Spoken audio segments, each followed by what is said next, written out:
What's up, everybody? Alexander here with Date Psychology. Gonna share a paper with you today. This is the topic. Let's just move on and get right into it. This is the name of the paper. Virgins at age 26. Who are they? So, this is a pretty large sample, a Swiss sample. 5,000 people, all of them age 26. About half of the sample male, half of the sample female. 5.3% of the sample virgins at age 26. 58% of the virgins were male. So pretty even split between female and male virginity in this large representative sample from Switzerland. Let's go on to the next slide. This is from Switzerland, so what do we know? How could this compare to another country like the United States? Here's another chart from Nuance Enjoyer. I've made videos with this before, from the National Survey of Family Growth. And we see a pretty similar rate of virginity. Again, this is another large representative sample in the United States, showing rates of virginity for men and women up to age 35 in this chart. Yeah, we see a pretty similar number in the US. So probably it's not something that's going to vary a lot across Western countries. At the very least, we know. Doesn't seem to be much different in Switzerland and the United States. So wanted to include that to kind of compare it and go on forward. Let's look here at the next slide. So these are traits or socio-demographic characteristics associated with virginity and non-virginity in this sample. What do we know? So being a man, male, associated with virginity, but only a little bit more, okay? 50.7% versus 57.7%. So, I mean, that's something that we know already because we've seen that it was a pretty even split, slightly more men virgins at age 26 than women from the beginning. What else do we see? Some big differences here, okay? Living on their own. So, individuals who do not live on their own, who do not still live at home, much less likely to be a virgin, right? So, living on their own, 78% of the non-virgins at 26 versus ones that are still virgins, 43%.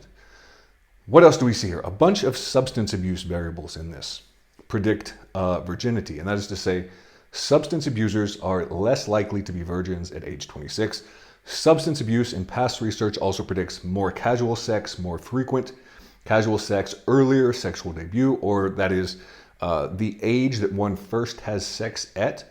So we see alcohol, any episode of drunkenness. So people who have never gotten drunk, okay, that's an interesting one to think, okay, people don't drink much, but if you've never gotten drunk before, we see some other interesting ones.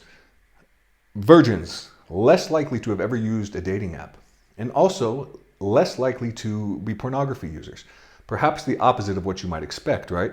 Particularly the pornography one. Why? You might think, people that are virgins, they don't want to be, they have sexual needs, they're going to be meeting that through porn. Doesn't seem to be the case. Seems to be the opposite of that. And there's also past research that shows heavy consumers of pornography also report more frequent sex. So what we might actually be seeing here is essentially lower libido. People that are less interested in sex, not pursuing it. And we'll get into that in the slides that come along. What else do we see? Virgins, more likely to be obese, more likely to have poor health, both physical health and mental health. So, going on here, some reasons for virginity. Why are they still virgins? Asking men and women separately. So the top one here is essentially, I have not had the occasion, no opportunity. And that's probably what you would look at as, involuntary. That's kind of how I've grouped these here with the note on the side. And that's, maybe the only involuntary reason except for the other category. We can't really know for sure. But I haven't found the right person. So that's interesting because about half of the women say, I haven't found the right person. Only 15% say they haven't had the opportunity. So women are saying, I've had the opportunity, but not with the right person, so I didn't do it. Men, kind of the opposite, right? 18% are saying, I haven't found the right person. 47% are saying, I haven't had the opportunity. And then you have moral or religious beliefs, waiting to get married, not being emotionally ready, and you go down the list. And what do we see? That about half of these virgins at age 26 are virgins because they didn't just have a chance, right? That sort of thing. So probably involuntary.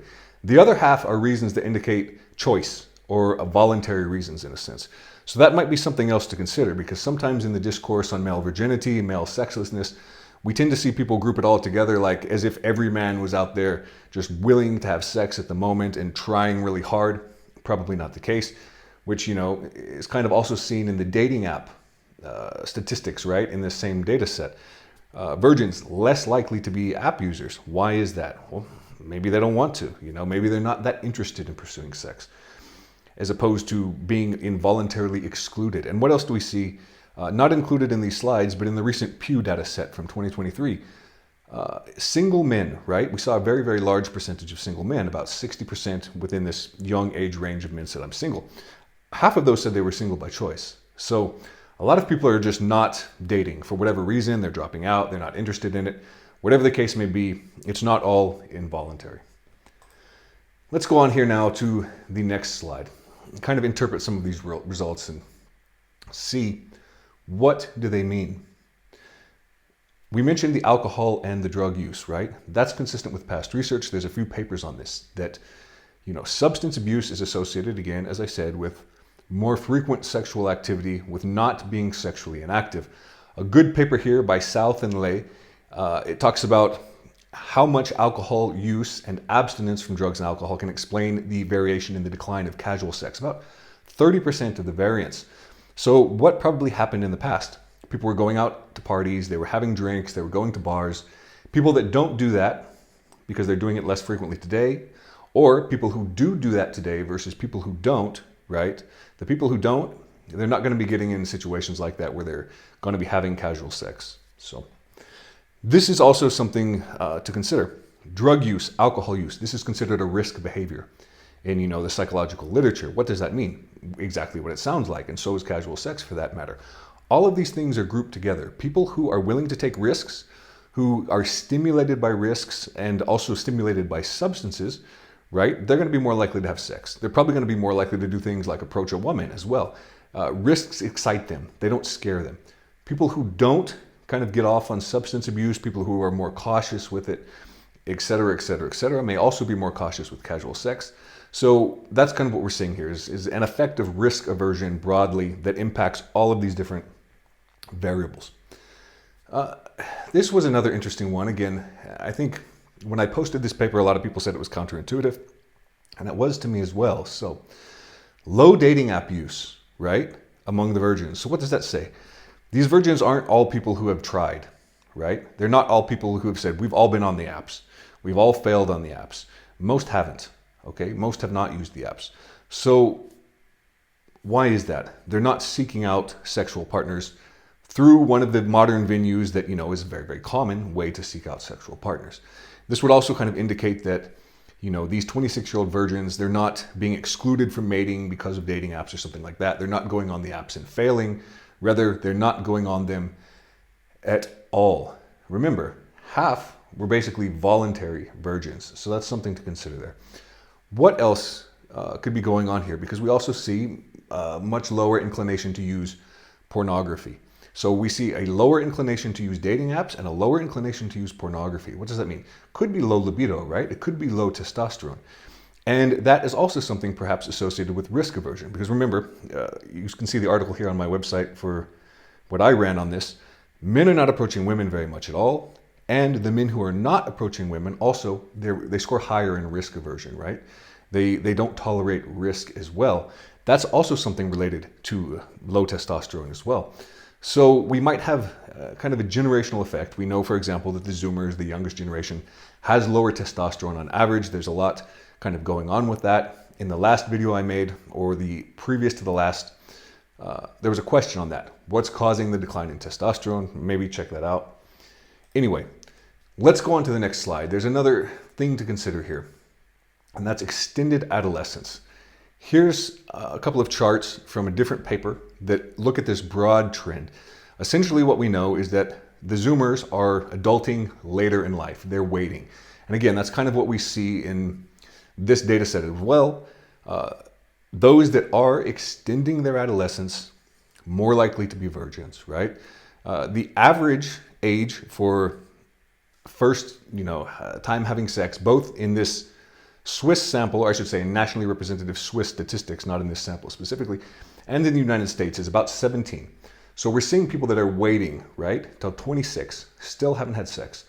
Why is that? They're more likely to be living at home as well. They're not going to be drinking and all of that. So they may just be waiting later in life to be adults in a sense. And that's kind of what we see in this data set, right?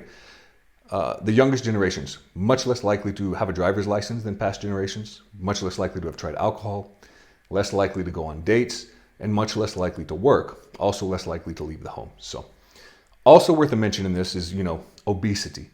Kind of what you might expect, being obese, associated with physical attractiveness. Not a lot of people are going to want an obese partner. That's something as well that, seems to contribute to extended virginity here. People that are much less attractive, and that's one good way to be less attractive is to get really, really fat. They're going to have a harder time in the sexual marketplace. So, final thoughts here. What do we see across all of this? We know that behavioral variables, because we're looking at a lot of them here, are strong predictors of virginity. So, whatever the effect of looks is, and they didn't really measure that here except from what you can extrapolate from obesity, right? It's not just looks. We know that behavior does it as well. If behavior contributed nothing to, extended virginity, we wouldn't see any relationship with alcohol use, for example, right? We wouldn't see any relationship with the size of friend groups. We wouldn't see any relationship with mental health, and so on and so on. So we know it's not just looks. We see that the data here is consistent with past research on risk aversion and extended adolescence, okay? We went over that. We should also point out that very few virgins actually remain at age 26, right? By the time you hit age 26, there's not that many, and about half of them are kind of voluntary virgins. They've stayed that way for personal reasons of their own. Important because I think a lot of people see certain statistics like, this percentage of men have not had sex in the past year or since age 18, like in the GSS 2028, there was one that said no sex since 18, and it had like 30% of men or something. 30% of men are absolutely not still virgins at age 26. Okay, it's about 5% of men in this sample and additionally in United States statistics. We should also, consider that health issues affecting the youngest generation may be contributing to this decline in sexual activity, this extended adolescence, or perhaps just an unwillingness to seek out romantic and sexual partners. We have obesity, which we know is related to low testosterone as well. We have, low motivation to use apps, low motivation to use porn, and whatever you guys think about pornography, if it's good or bad, that may be the case. You can debate that. But one thing we know is that people who are very low in sexual drive are not big pornography users. We might ask, what's going on with these young men that they are not using porn? Is it that they're very virtuous and they're abstaining, or is it because they have low libido? One thing that the authors proposed in this paper, they said, it could be asexuals. But then they also pointed out, actually, the percentage here of virgins not using pornography or apps is much, much higher than the asexual population. That's what they came across and what they came upon. But I really do think a better explanation might be like, okay, something is affecting the libido and the drive and the willingness of the young generation to kind of go out and seek sexual and romantic relationships. Anyway, that's what I got for you guys today. Hope you enjoyed the video. Like, subscribe, hit the bell, join the Patreon. We have a Discord. I will make another video for you very soon.